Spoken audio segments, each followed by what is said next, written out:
Hi, this is Stef, the internet And the guy, and G-Man. I'm here with the G-Man, Alan Gitlin. Hello, hello, hello. How are you Hello, tonight, Steph. Alan? I'm always doing good, man. Well, if I wake up, I'm doing good. That's any day you get up is a good day at this stage of your life, I would imagine. Well, if Hey, I didn't wake up, I wouldn't be talking to you now. That's right. Yeah, you'd be dead in your sleep. Any event, I want to let everyone know that Alan Gitlin is the co-host to this new comedy show. We're going to be doing this every Thursday night, God willing, at 9 p.m. Right now it's under the Internet Guy for You, but next week we'll probably have under a new branding, which will be called Live Thursday Night, and it'll be on at 9 p.m. every Thursday. And so I'm excited about what we're launching, and we got a lot of things to cover tonight. And Alan, again, I'm looking forward to this. Welcome to the program. Tell us a little bit about yourself. Let the viewers know a little bit about who the G Man really is. Well, the G-Man is an actor and a comedian and a podcast host and guest. I've been on many podcasts as a guest and also a original script writer. And I'm trying to get into voice over acting right now. And so far, everything's good, man. I'm just having fun with it. Having fun making money, a little money, and network, and network. Yeah, network is the name of the game, especially in Yeah, these troubling times that we live in. So it's good now that we take this time to be grateful and thankful that we can have this ability, this platform, to be able to share it with the world because you can't go out and do it. So this is the uh, correct. the technology of the present, I'll say. Tonight's show is interesting because we're going to be talking about interpretations or what is called idioms for idiots. And these are things that everybody says, but people don't have a clue as to where they originated from and what they really, really mean. So I'm going to bring on Mr. Gitlin to Yes. provide some answers to this. So we'll start out. I got my questions here for you, like Jeopardy or something. Uh, Yep. Number one, it's Yes. raining cats and dogs. I've never seen it rain cats and dogs. And if it did, the Animal Association would come after us probably. So what the hell does that mean, raining cats and dogs? You have to have a pretty big umbrella, wouldn't you? Yeah, exactly. It has to be a sturdy umbrella too. Imagine a cat, landing on your umbrella. I mean, hell How about no. an I think 80-pound chocolate lab landing on your umbrella? Be kind of tough, wouldn't it? yeah, or dump it on your umbrella. Dumping's even Yeah, better. Might fall off the side, that's right. Yeah. walking Anyway, in shit. Right. that's very true. Hey, number two, Yes. kill two birds with two kill two birds with one stone. It's hard enough to kill one bird with a stone, let alone two. Again, the animal rights would come after you if you killed two birds on one stone. It's like one of Doesn't make those sense. old cartoons, Ricochet Rabbit. Bing, bing, Ricochet, bing, bing. bing, bing, ricochet rabbit. Yeah. Here's Bing, bing, another one bing. for you. I must have Yeah. been watching Courageous Cat when I came up with Okay. some of this Yeah. ones. He's here. Let the cat out of the bag. Well, why would you have a cat in a bag for? He might die, first of all, with no, not nothing to eat in the bag. And again, the animal rights are going to come after you for having this cat in the bag. So who comes That's up with just these things? yeah, it's just like Dr. Seuss, a cat in a hat. Right. Oh, wait, you Yeah. can't say that no more. No, you can't. No. Listen, first of all, that's the only books that Joey understood and comprehended. And Dr. Seuss has a new book out called There's a Puppet in the White House.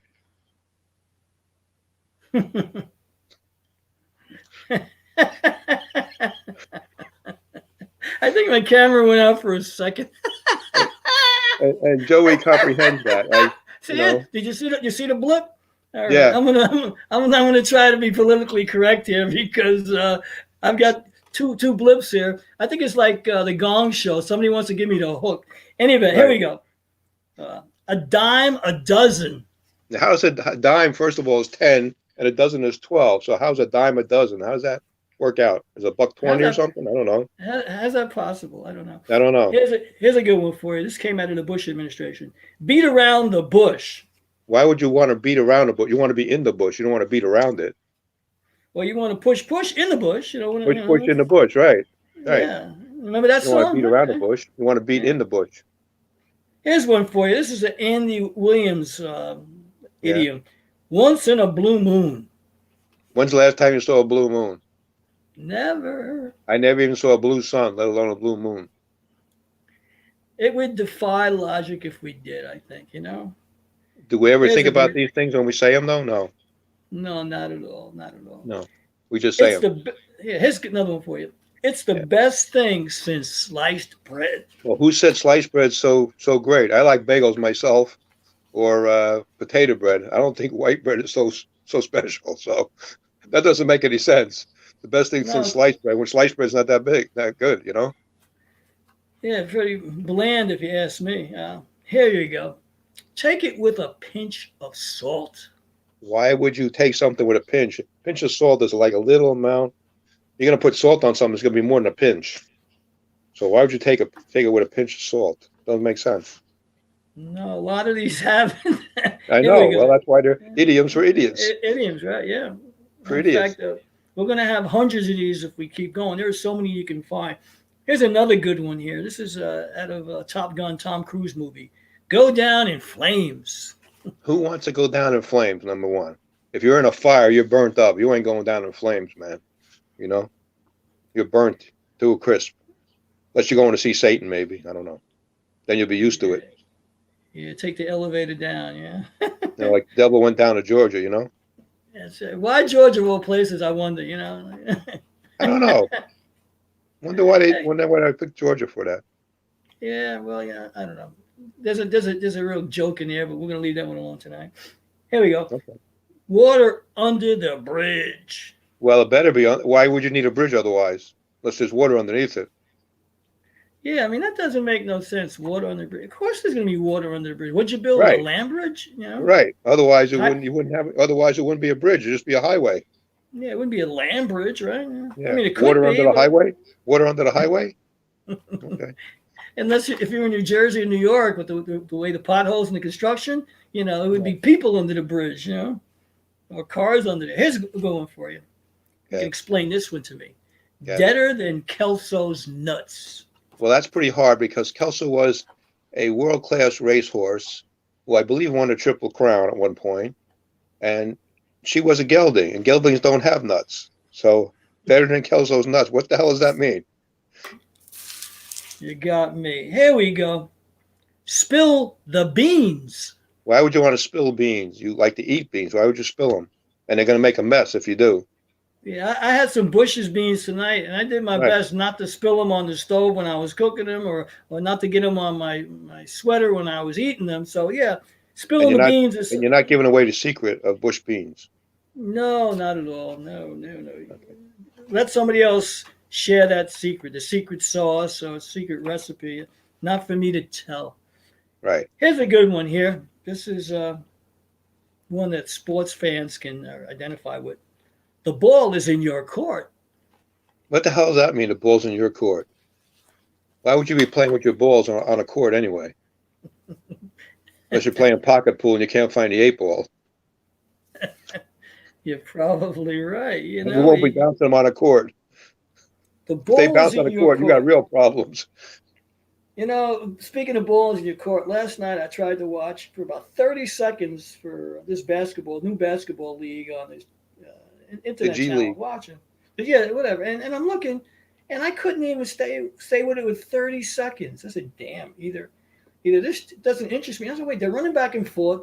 All they do is make the shot, go to the other side, make the same type of shot." I go, I can't spend 2.5 hours to watch guys who don't even need to jump to dunk the ball. You know, put it in. I'm like, you know, move the basket up to 12 feet. Then I'll watch the game because then there's a degree of difficulty, you know. So for a guy who's short, yeah, it's hard for him to make those shots. But for a guy who's 7 foot tall, give me a break, you know. So the ball is in your court. Very interesting one here, you know. So, but I want to take a little diversion. I want to take you down memory lane. Okay, yeah. All right, I'm going to take you down memory lane. We're going to talk about some real life stories and one you share with me. If you don't want to tell it, you don't have to tell it. But I'll tell it.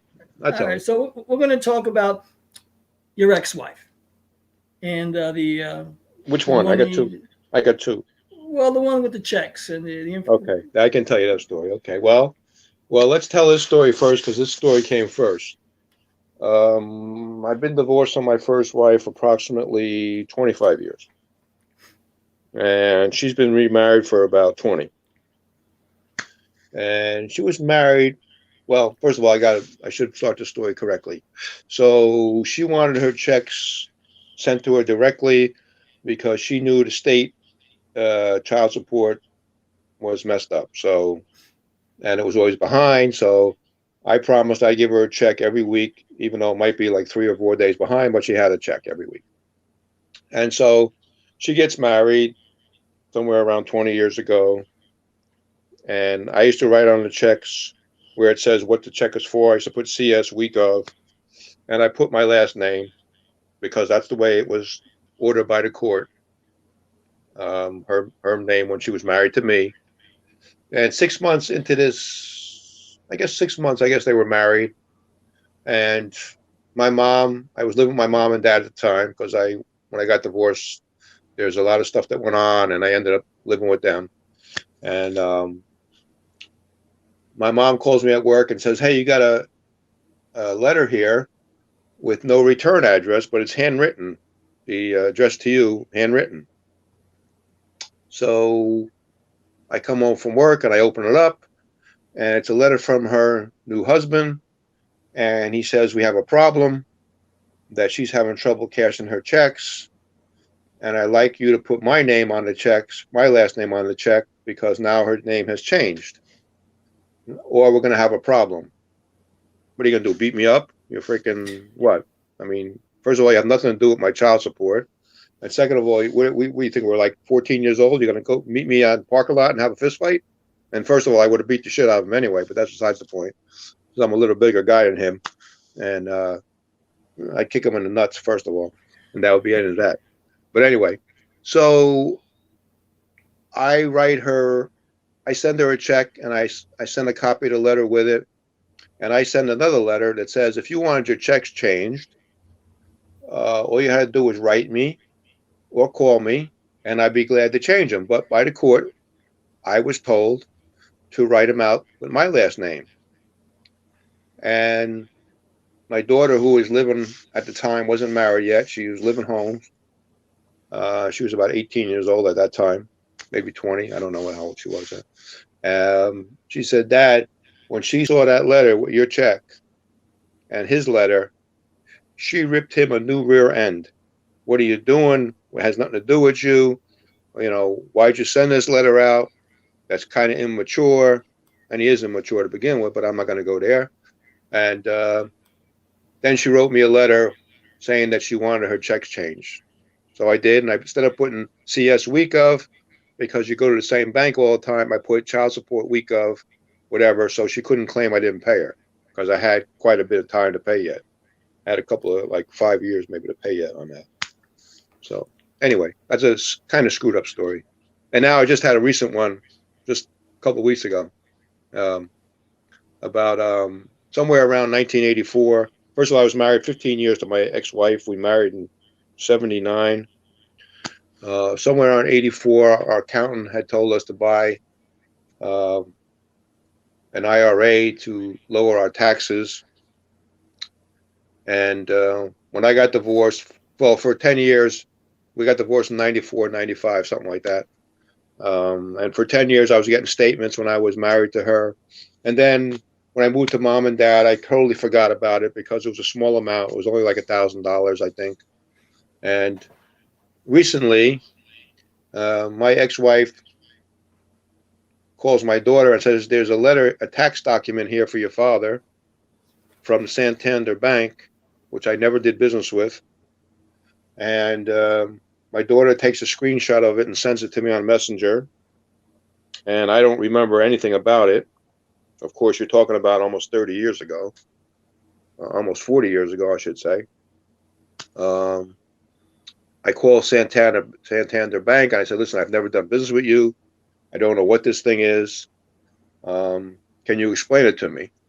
And after about an hour on the phone and some lady calling about 5 different departments, she figured out that I bought this IRA in 1984. And since the time that my ex-wife has been married, they've been sending out statements every 6 months. Now her husband works from 4 in the morning till noon, and she works till about, well, she's not working, she's working from home now, but she works about till 6 or 7. She works in the city, and he works in, I believe, Bridgewater or Piscataway. I'm not sure. And he's been throwing these statements out for the last 20 years, which, if I really wanted to be a prick, I could complain to the U.S. Postal Service and get him in a lot of trouble, because he's playing with my mail, and all he had to do was give it to my daughter, and she would have given it to me. But he was being a real, what I would call, a-hole, and threw him out. So I have to go now. I have to get the statement from my daughter and bring it to Santander Bank and change the address, because there's one more before it matures on July 18th, I believe. And it's now $2,000, and I haven't put it down. I haven't put any money into it for the last 20 something years. I mean, Well, 30 something years, 37 years, whatever. I think the new husband needs to mature rather than the bonds themselves. Yeah, I mean, yes. I think he's that, gonna. I don't think he's gonna mature in July. I think it might take a few more years. yeah, But he definitely. that's pretty stupid in my opinion. But what do Yeah, I know? that is super stupid. I mean, it's It's actually beyond. pretty. It's actually pretty petty, if you ask me. Oh, I agree with you. Really. Yeah. I'm glad that you shared this because hopefully somebody will call him and say, "Hey, dickhead, why'd you do that to a good guy?" Right. Well, you know what? He just listen. I've always been cordial to him. I've always talked to him. I've always treated him with some respect. He hasn't always treated me with respect. Listen, the guy didn't do anything to me. Um, he's married to my ex-wife, so what? Who cares? I don't care. It's it's long over. Listen, my marriage was over a long time ago. Um, I don't care what if I didn't build the house that she lived in, I wouldn't care where she was living, but I happen to know where it was because I built and paid for that house before I got divorced. So, and it's only 15 rooms, by the way. So, whatever, on a half-acre land, so it's worth about 500,000 right now. Whatever. What I don't have. Not the end of the world. I'm still here. I'm still smiling. I'm still having fun. I'm still enjoying life. Is she happy? I have no idea. Because she still doesn't talk to me after 25 years barely. So I believe that in order to move on with your life, you have to be going straight. And whether you hate me or love me, which is a very fine line, part of you is fractured. So what you think you have with your husband of 20 years, you really don't have. It's not as solid as you think it is. Just my opinion. What happened, Steph? Lost you, I think.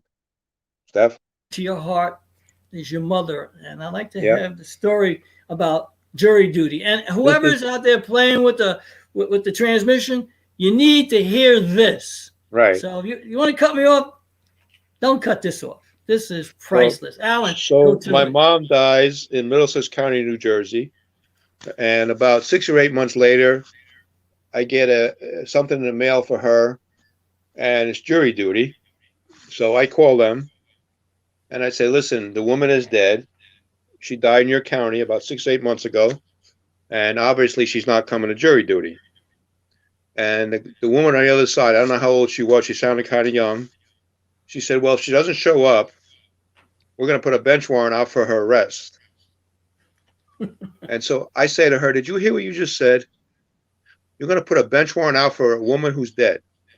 She says, "Yes, I'm going to put a bench warrant out for her arrest." My mother's in Beth Israel Cemetery, the 4th block, the 3rd grave from the left. So I said, that's where you can send the notice, because she's dead. There's a marker there that says, Goldie Gitlin from this day to this day. And my father's right next to her. So if you want, you can send him one too. I don't care. But they ain't getting it, that's for sure. Now, all she had to do was probably look up in a record somewhere to see that the woman had died 6 or 8 months ahead of time. I didn't get it. Why would you send a bench warrant out, put a bench warrant out for a lady who's dead? That makes no sense. No, rather than letting her fingers do the walking on the computer, her mouth started doing the talking, and she's spewing out bullshit. Well, this That's is what they're ridiculous. hired. People can't think. The dumbing down of America. Just do what I'm told, not what I think. Exactly. Forget about history. Trust me. Okay. Yeah, I don't get it sometimes. I don't get it, but And yeah, and there's no bench warrant as far as I know because I've gone there many times. I didn't see any notices. So unless they pinned them on a tree and I didn't look for them. I don't know. There's a couple of trees over there, but you got you got some of your binoculars looking for your mom. Maybe she's coming right. out. Yeah, I got to go in. everyone's I got to go in the main office see if there's any warrants that I need to pick up for. yeah. That's funny. Funny. I You can't make this up. You cannot make no, this no. up. Cannot. I was watching a movie the other day about John Gotti, and Right. in the movie it showed the cemetery where supposedly he's buried. And I'm looking Right. at the gates. I'm saying that's St. John's Cemetery in Queens. That's where my Right. grandfather and my uncle and some of my family members are at. I said, gee, this is interesting that I see that because he must be in that cemetery. Not that I'm going to go ask, hey, where's Right. John Gotti Don buried? Gotti. Right. But the interesting thing is now you can't even bring flowers for anybody to any gravesite because of some union matters. So Right. not like it used to be where you can go and you could pay your respects. Now, tell your story walking, I guess. Or or, walking while you're or, telling your story. or pay your respects walking here. Right. But Right. yeah, that's interesting with the jury duty. Alan, tell me about Yeah. the three guys Oh, this is a who good play joke. golf. Yeah. Oh, this is a good joke. These three guys play golf every Friday for 3 years. And they come home one day and their wife said, "Hey guys, we booked a 2-week vacation for you." So they go, "Where?" And they go, "Hilton Head, South Carolina." And the guys are jumping up and down. "All right, we're going to play golf. All right." And the women go, "Whoa, whoa. We go down to Hilton Head. You can't play golf." And the men are like, "What are you, freaking nuts? That's the golf capital of the world, except for Florida. Come on, everybody plays golf there." So they think about it for about an hour. And they say, "Hey guys, at least we're getting away for 2 weeks, so we'll go." So they go, and everybody's playing golf, and everybody's asking them to play golf, and they can't play golf. So one day they meet for lunch, and the three of them get together and say, "Listen, I don't care what the women say. We're booking a 9 o'clock tea time now for Friday morning, and we're going to play golf." So Friday comes, and the three of them show up, and they start talking amongst themselves. "How'd you get here? How'd you get here? How'd you get here?" And the first guy said, "I was smart. I bought my wife a full-length mink coat. She told me I could go play golf." The second guy said, "I did better than you. I bought my wife a brand new Porsche Carrera 911 convertible. And my wife said, I could go play golf." The third guy said, "You know what? You're both stupid." He said, "What do you mean? Last night I was in bed with my wife. I said, intercourse, a golf course." She said, "Go play 18 holes." I think it's a great joke, man. Yeah, It's a funny that's joke, good. right? Yeah, It's hey, clean. and so the acronym for golf is gentlemen only, ladies forbidden. It's interesting. Like most people don't know that. So wait a minute, how do you have a LGPA, for golf tournament if ladies are forbidden? I could never figure that one out. How do you have a ladies league down They're only allowed to play with themselves. there? It's like men, they play with themselves. They don't play with women on a golf course. That's right. And you know why it's 18 holes in the golf course? Because in Scotland they walked around with a jigger, and the jigger had Ran out after 18 holes. 18 shots is all it would hold. So Yeah. that's why it was 18 holes because they got ripped along the whole way. So They couldn't and make it that's to the 19th hole. no, not at all. Well, when they make it to the 19 hole, they were in some bar, in Scotland or something like Well, you that. know So where an Irish family goes on vacation, right? nowhere. To another bar. And you know what a 7-course meal is, don't you? In Ireland? No, A 6-pack no. and a potato. Having dinner with Sister Irene. All right. Yeah. Right. Here you go. Okay. Here's a good one, and I know I've never heard this. Yeah. And he's one of the funniest comedians who ever lived, Buddy Hackett. And you Oh, got a buddy, Buddy Hackett joke here. this is a great, well, there's two, but this is a good joke. This is stolen from Buddy Hackett. He did this on Johnny Carson. It's got to be 30 years ago, I would guess. Maybe, I don't know. Maybe more. And I just love this joke, and it's funny as hell. So this guy goes duck hunting, and he shoots down a duck, and it lands on a barn. So he goes to get it. And as he's going to get it, the farmer comes out, says, "Where do you think you're going?" So, "I'm going to get my duck." And the farmer says, "Wait a minute. That duck landed on my barn. It's mine now." The guy says, "You're freaking nuts. I shot it down." The farmer says, "Listen to me. That duck landed on my barn. It's mine." So the guy said, "Listen, I've been out here for like 6 weeks. This is the only thing I shot down." And the farmer said, "Listen, I don't care if you've been out here 6 months. That duck is mine now." And the farmer says to him, "By the way, where are you from?" He said, "Well, I'm from the city." And he says, "Well, you don't know country rules." And the guy said, "What do you mean country rules?" "Country rules are if you shoot something down and it lands on my property, it's mine." And the guy said, please, I got to go back with something." And they're going back and forth about a half hour. And the farmer says, "You don't seem like a bad guy." He said, "I tell you what, we'll sell this country style." The guy says, what do you mean country style?" He says, "Well, I kick you in the nuts, you kick me in the nuts. I kick you in the nuts, you kick me in the nuts. And who's ever left stand, that's whose duck it'll be." And the guy says, "Not for nothing. That sounds a little painful.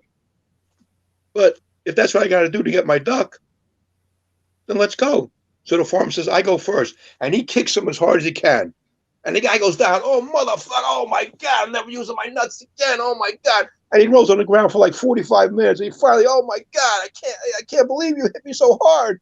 And he stumbles to his feet after about 45 minutes. And he says, "I guess it's my turn, huh?" And the guy says, "Now you can have the freaking duck." And I just thought that was so funny. He does that Johnny Carson, and he knocks over the little table they have coffee on with Ed McMahon, and he's rolling on the ground for like a couple of minutes, going Nina, Nina, Nana, Nana, Nina, Nana. And then he tells the punchline, and Johnny Carson almost fell off his chair, I swear to God. And the crowd went crazy. It's such a funny joke, man. And I tell it, and I tell it just the way he told it. He put a few little things in there, but it's just a funny joke.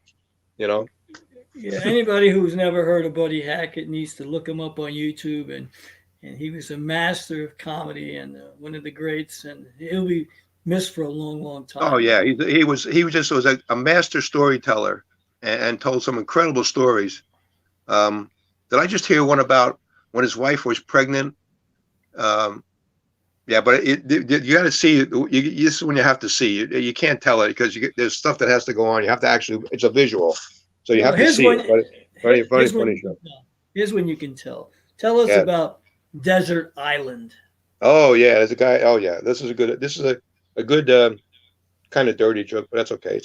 It's risque. Let's live it that way. So this guy is stranded on a desert island, and after about 20 years, he finds a lamp and he rubs it, and a genie appears, and the genie says, "Listen, I'm your genie, and you have 3 wishes, but be careful because you only got 3 wishes." So he says, "I always wanted a Lamborghini." So, boom, he's got a Lamborghini. Then he says, genie says, "Listen, you only got 2 wishes left. Be very careful here." So the guy says, "I always wanted to have like a harem of women, nude women." So, poof, he's got like 20 women there, naked women. He's like, "Wow, this is great, man. Got a great genie." This is. And the genie says, "Listen, be careful. You only got 1 wish left." So he says, "I want my schlong to touch the floor." The next thing he knows, he has no knees.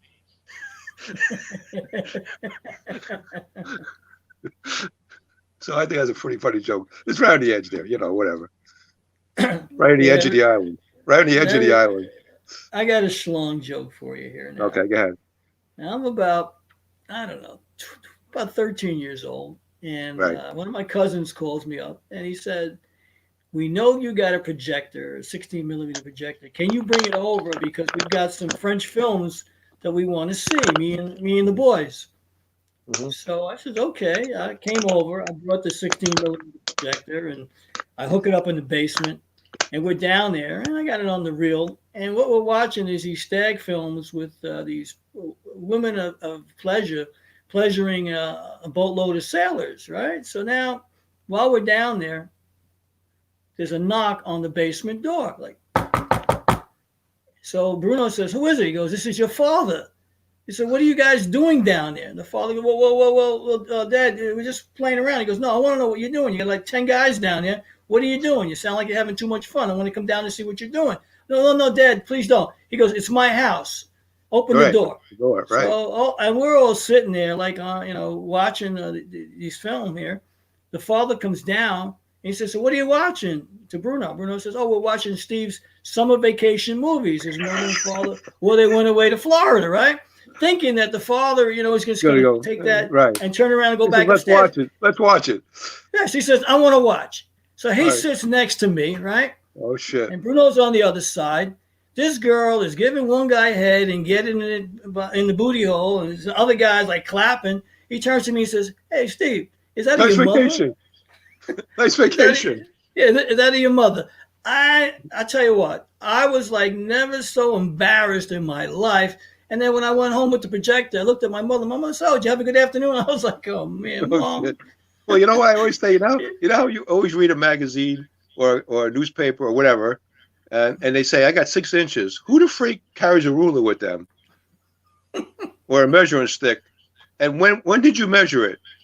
When you were soft? When you were hard? What? When did you? How do you know how many inches you have? Really? Who the freak knows that? Let me Well, see. Let me something. see one night. Let me see. Let me see one night. Let me jerk off and measure my dick and see how big it is. And what capacity is it? Half hard or full hard? What? I don't know. Well, How the hell do you know that? a lot of guys like to tell tales. It's just funny. Who caught the biggest fish. So it's Right. just funny. That. Right. And most of But the who? time it's all BS anyway, because Of course it is. it's Who the hell knows ego. how big it is, right? Yeah, it's all ego. I got another story for you while we're Yeah. in story mode. I'm working in your state, the state of potholes, New Jersey. State of confusion. State of confusion. Well, I'm in the state of confusion. I'm in New York, but it's Well, it's two stated pretty close. Don't forget. yeah, exactly. Yeah. So here it is.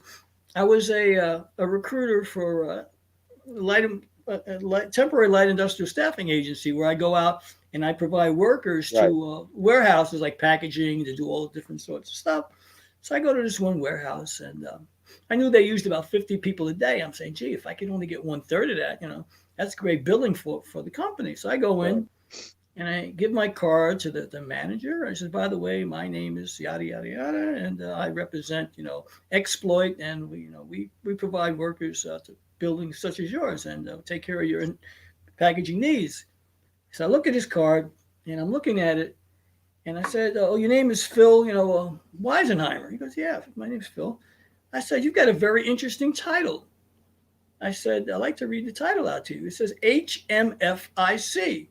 I said, "What does HMFIC stand for?" He Head goes, "Well, if you man. must know, I'm the head motherfucker in charge." Right.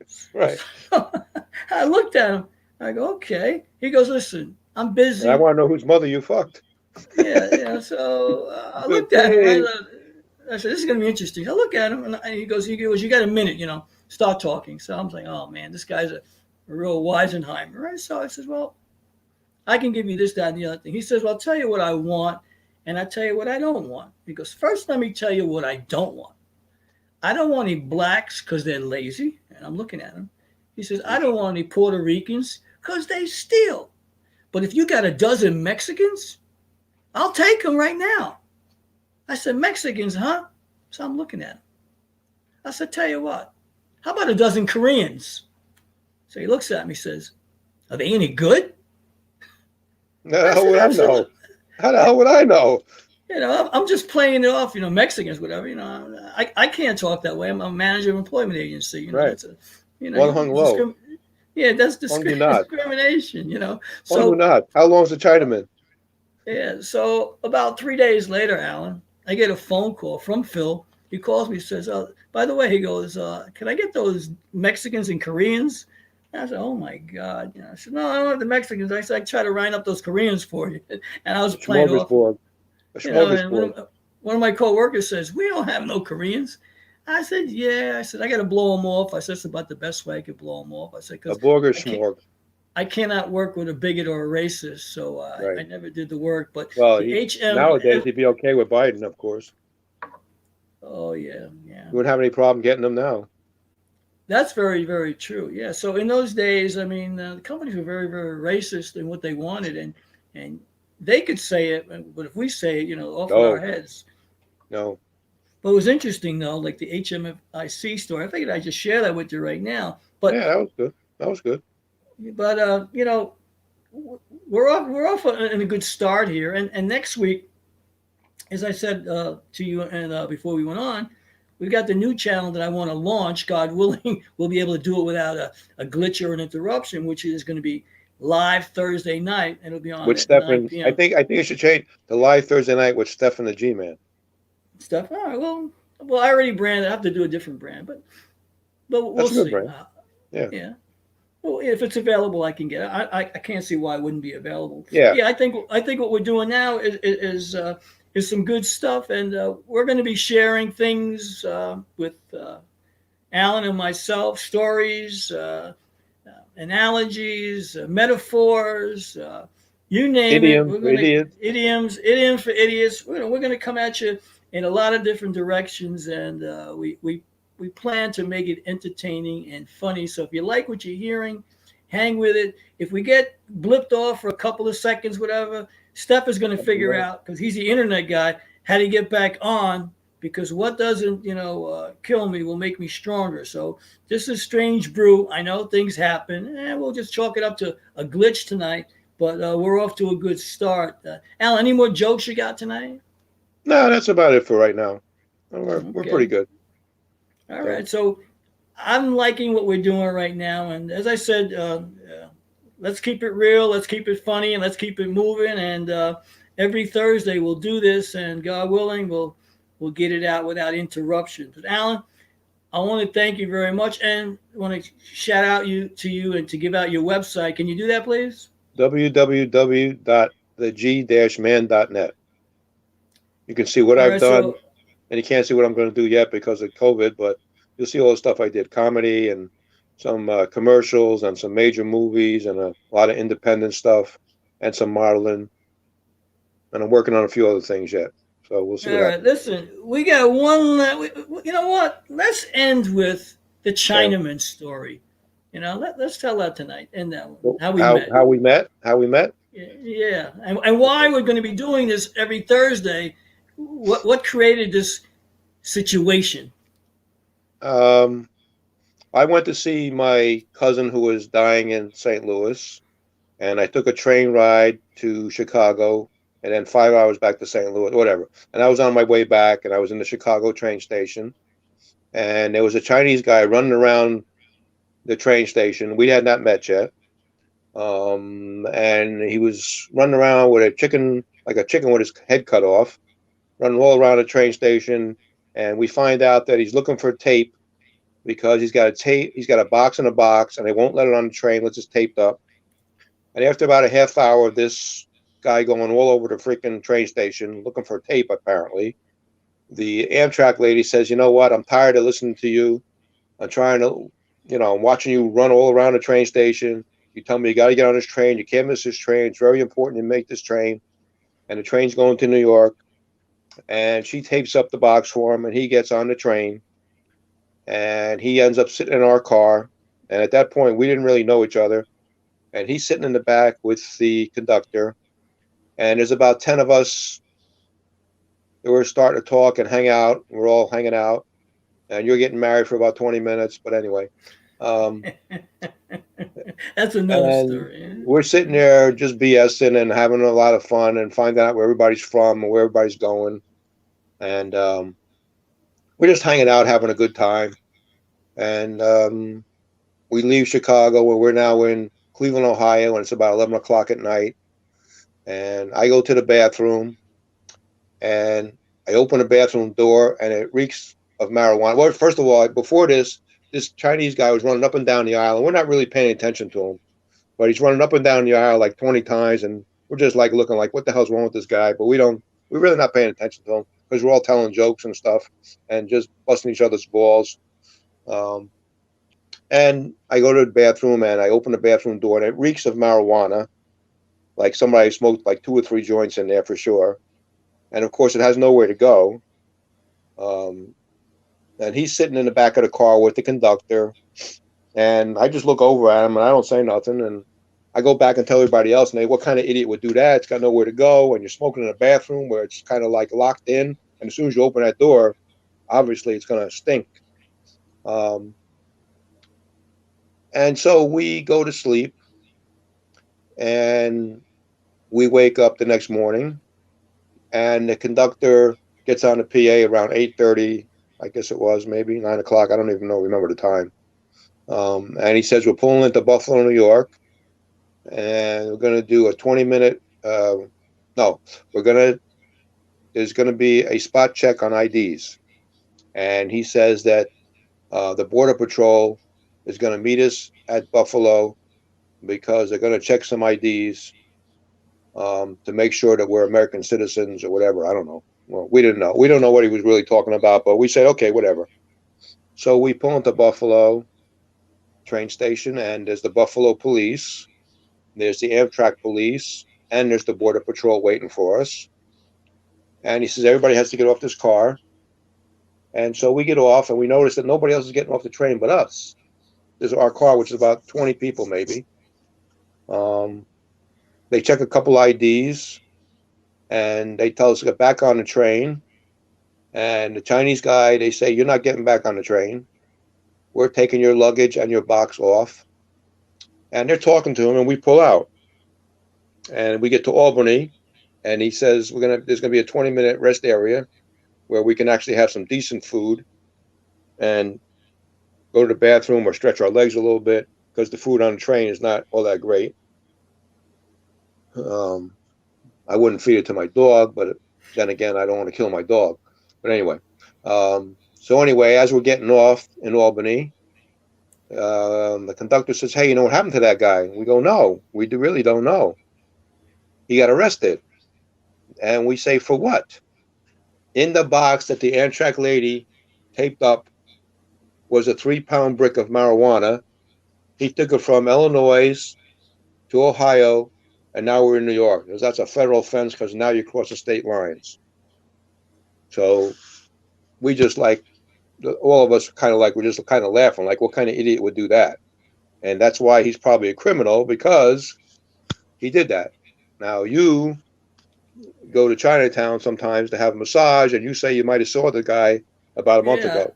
So yeah, I maybe think he his got name out is. after 3 years. Yeah, I think so. I think his name is Benny Hands now, is what I think. And look, like It might be everybody. one hung low. Yeah. So I just Fungu wondered. knots. But Fungu it's knots. funny because Yeah. that same train trip I had gone on, I don't know, L.A. Coming across, and Hmm. in New Mexico, there was another drug situation where some agent gets on the train. I'm sitting there and I'm minding my business, reading, on my computer reading, and comes over and says, "Can I check your ID?" I said, "Excuse me?" He goes, "Can I see your ticket?" I says, "Why?" He says, "Do you have luggage with you?" I go, "Yeah, it's up in the overhead compartment." He says, "Well, who's that woman you were talking to?"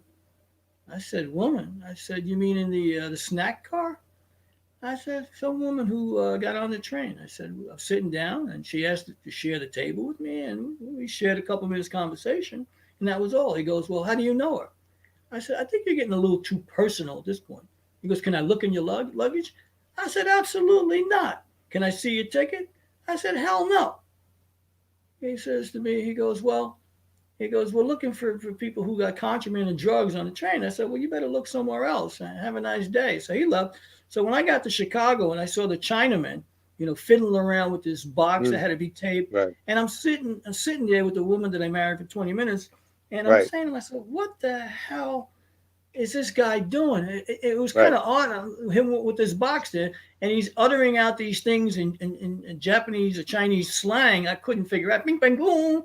And I'm like, what's this guy so irate about? And then I saw that, the woman, trying to tell him he can't take this box on the train, and didn't realize that when I got on the train, he would be sitting in the same car as we were Right. in the Right. back of the car. We were more Right. scooted towards the front, Right. and so it was kind of interesting that this guy would, go across state lines with the weed. It must have been really good weed for him to go across Somebody, with three somebody, pounds did- of weed. somebody, somebody didn't get their delivery. You know. But that was a funny No. train ride also because remember the guy who was sitting next to me, the black guy, and Oh, I the had one a who borrowed your charger. charger? Yeah, yeah. I had a charger, and all of a sudden, I go to the bathroom. I come back, and he's got my charger. And as soon as his phone charges, he gets up and moves his seat. Like, what the hell is that all about? You never even asked me to use the charger.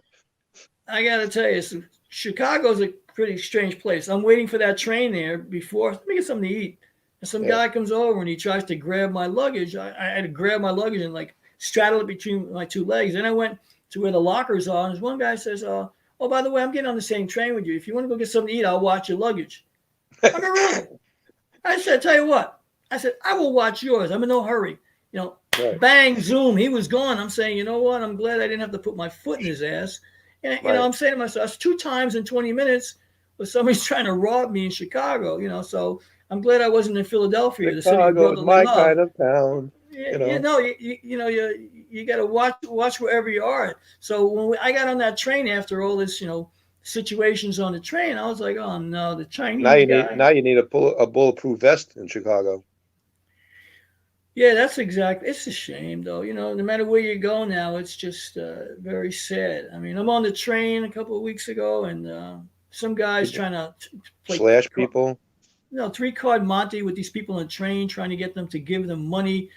Guess where the die is, or guess where the card is, or the ball is under the cars and stuff. And I realized, Guess what train station I'm at now.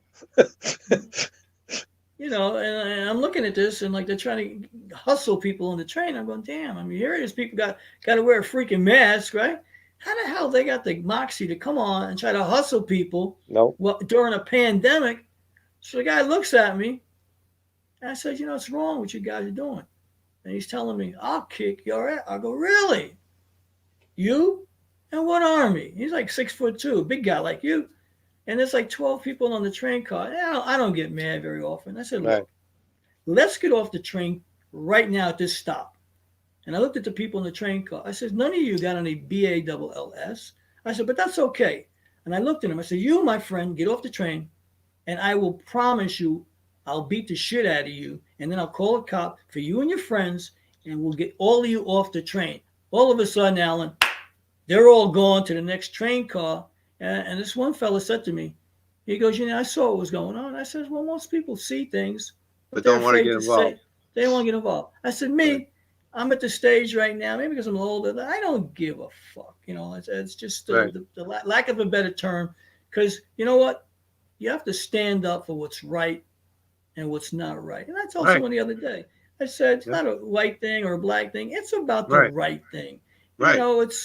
That's to me what most matters. You put your pants on the same way every day, and you stand up for what you believe in. And some people And put when the same pants on every day too.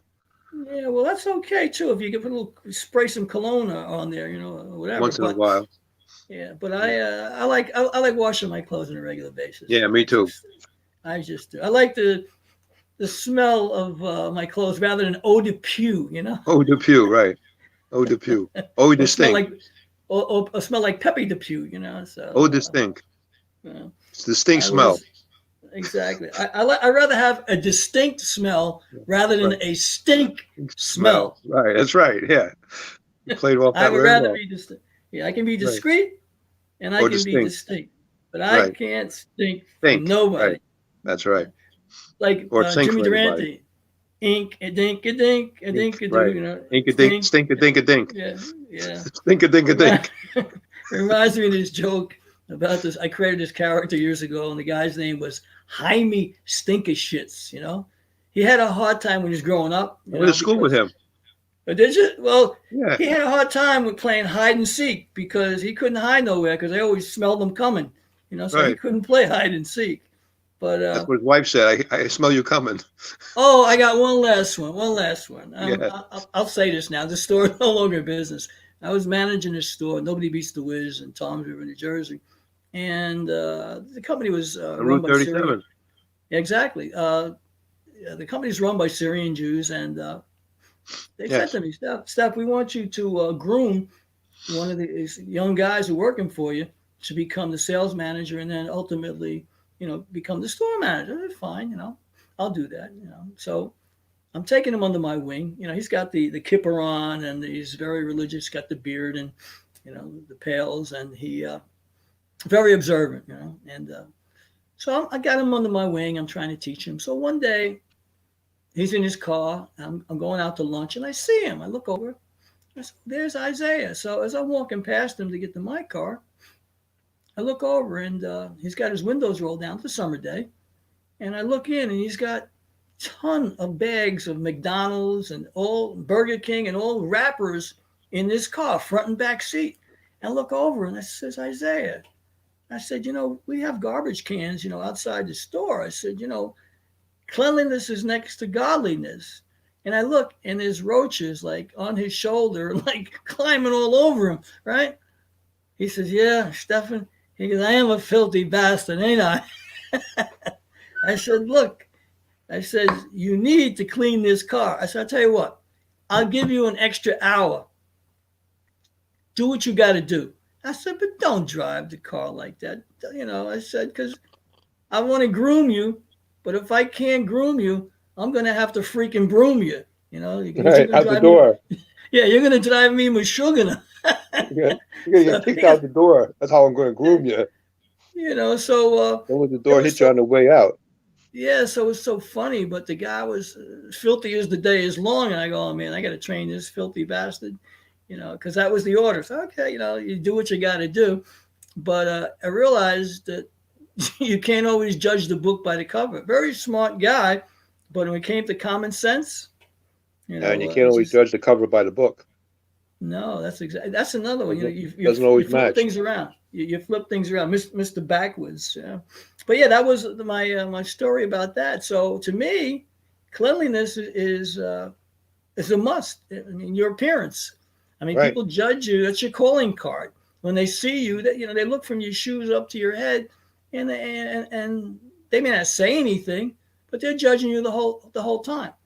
So when if this guy's car, no one go near him. I was like, I don't know how far you're going to go in life. Listen, I always say if your car's a mess, your life is a mess, and your house is a mess. And 9 times out of 10, that's correct. The way you keep your cars, the way you keep your life, and the way your house is. Well, I got to tell you, it's not what you say, it's what you demonstrate. And when I saw that, I go, you know what? I'm out of here. That's it. Right. Right. I can only train you in the mechanics of being the best salesperson. I can't tell you how good hygiene. Exactly. That I can't do. Your mother and father, if they dropped you on your head, it's not my fault. Right.